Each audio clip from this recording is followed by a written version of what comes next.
Olá pessoal, esta é uma aula de introdução às strings.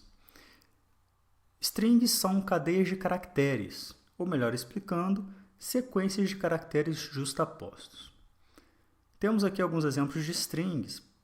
Código-fonte de um programa, por exemplo, é uma string. Né? Ou melhor, várias strings. Né? A informação textual em programas. Então, quando você está cadastrando um cliente, o nome desse cliente é uma string, a descrição de um produto em um cadastro de produtos é uma string, o nome de uma rua, né, do logradouro, é uma string. Em C#, string é uma classe. Uma string, ela em C# também é imutável. Então, uma vez que você tem uma string, você não vai conseguir fazer uma pequena modificação, modificar um caractere dessa string. Você precisa criar uma nova string para isso. A classe string, ela fornece uma interface de uso semelhante a um vetor de caracteres. Então, você vai conseguir usar for para percorrer uma string e também indexadores para acessar cada um dos caracteres da sua string. Para declarar uma string, você deve especificar o tipo de dado e fornecer o identificador da variável. Então, string nome variável, ponto e vírgula, estou declarando uma variável do tipo string. Por exemplo, string nome, ponto e vírgula. Se eu falo que nome recebe Camilo Falcão, então eu estou atribuindo a constante Camilo Falcão para a variável nome, ok? Ou, se eu quiser, eu também posso falar que nome recebe console readline. O que a função readline me retorna?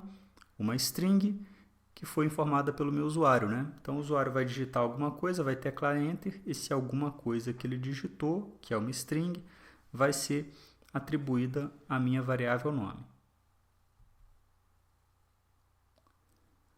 Uma string, ela pode ser usada de forma semelhante a um vetor de caracteres. Então, eu tenho aqui uma declaração e inicialização de uma string. Né? O nome da minha string é teste. E ela recebe a constante exemplo. O que vai acontecer? Eu vou ter a variável teste e essa variável teste vai apontar para a string exemplo. Só que o E é o primeiro caractere, o X é o segundo, e eu tenho aqui um índice para cada um dos caracteres da minha string. Okay? Então, eu consigo trabalhar com essa string de uma forma muito semelhante ao que eu trabalharia com um vetor de caracteres em C#. Então, eu vou executar essa primeira linha aqui. String teste recebe exemplo. Então, executei. Foi criado lá na memória do computador a minha variável teste. O conteúdo dela é exemplo. E aí eu vou declarar duas variáveis, A e B. Depois, eu vou falar que A recebe teste índice 0. Olha ali o que é teste índice 0. Teste índice 0 é o E maiúsculo, que vai ser atribuído à minha variável A. Depois, B recebe teste índice 1. Teste índice 1 é o X, então B recebe X. Ok? Então, eu posso utilizar um índice, fornecer um índice ali na minha variável do tipo string. Ao fazer isso, eu estou lendo o quê? Um char, um caractere, porque uma string é uma cadeia de caracteres. Note que A e B são variáveis do tipo char. Então, na hora que eu utilizo o teste índice 0, ele me retorna este caractere. Teste índice 1 me retorna este caractere. Ok? Para imprimir strings, por exemplo, eu tenho string teste recebe exemplo. Se eu mandar imprimir, né, ele simplesmente vai imprimir a minha string inteira. O que não dá certo, por exemplo, com um vetor de inteiros ou com um vetor de números reais, né, com vetores em geral. Mas para strings funciona. Okay? Mas como eu consigo percorrer a minha string, utilizando um for. E, como eu tenho índices diferentes para cada caractere, eu posso resolver imprimir também um caractere por vez. Então, aqui, por exemplo, eu tenho um for i recebe 0 e menor do que teste.len mais. Então, foi declarado meu i vale 0. Teste é a palavra exemplo.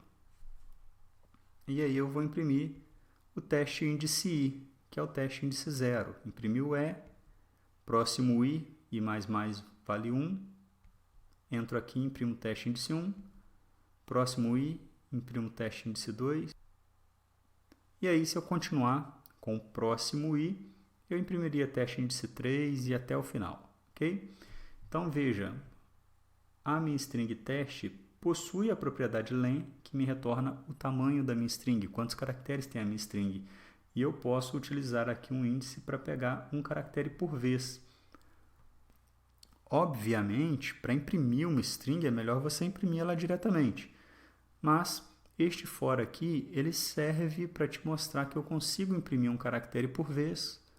Logo, eu também conseguiria trabalhar com um caractere por vez, que é o que vai vir de mais interessante nos exemplos que a gente vai mostrar mais para frente. Então, ao final desse for, eu terei impresso a palavra exemplo. Como eu posso imprimir uma string ao contrário, ou seja, de trás para frente? Eu quero imprimir o O primeiro, depois o L, depois o P, nesta sequência, ok? Bom, eu posso fazer o meu i começar de teste.len-1. O que é teste.len? Tamanho da minha string. Ela possui 7 caracteres, então teste.len vai ser 7. Menos 1, 6. Então, meu i começou apontando para o 6. Mudei aqui, antes era menor ou igual ao tamanho, agora é enquanto for maior ou igual a 0, porque eu quero ir do último em direção ao 0. Enquanto for maior ou igual a 0, eu estou dentro da minha string, e na hora que ele for menor do que 0, eu saí. Não me interessa mais continuar no for. E o i vai ser i menos menos, que eu vou 6, 5, 4, 3, 2, 1 até o 0. Okay? Vou decrementar. E aí eu imprimo o teste índice i. Então, ele vai imprimir o teste índice i, que é o teste índice 6, que é o O, depois o teste índice 5, que é o L, e assim sucessivamente. Ok?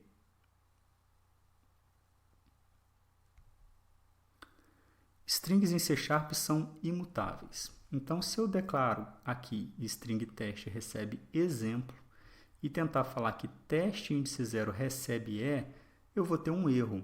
Eu posso imprimir teste índice 0, eu posso ler, jogar para uma outra variável, passar para uma subrotina. Ou seja, eu posso ler teste índice 0, mas eu nunca posso atribuir um valor para teste índice 0. Então, eu não consigo mudar essa string aqui. O que eu posso fazer é atribuir uma nova string à minha variável. Então, desse jeito, eu não mudei a mesma string, eu só fiz a variável teste apontar para uma outra string, mas eu não mudei a string original, ok? Logo, isso daqui não é permitido, eu não consigo alterar um caractere de uma string, o que eu consigo é fazer a minha variável, que apontava para uma string, apontar para uma outra string. Por essa aula é só isso. Na próxima aula, nós vamos começar a manipular os caracteres de uma string. Até lá!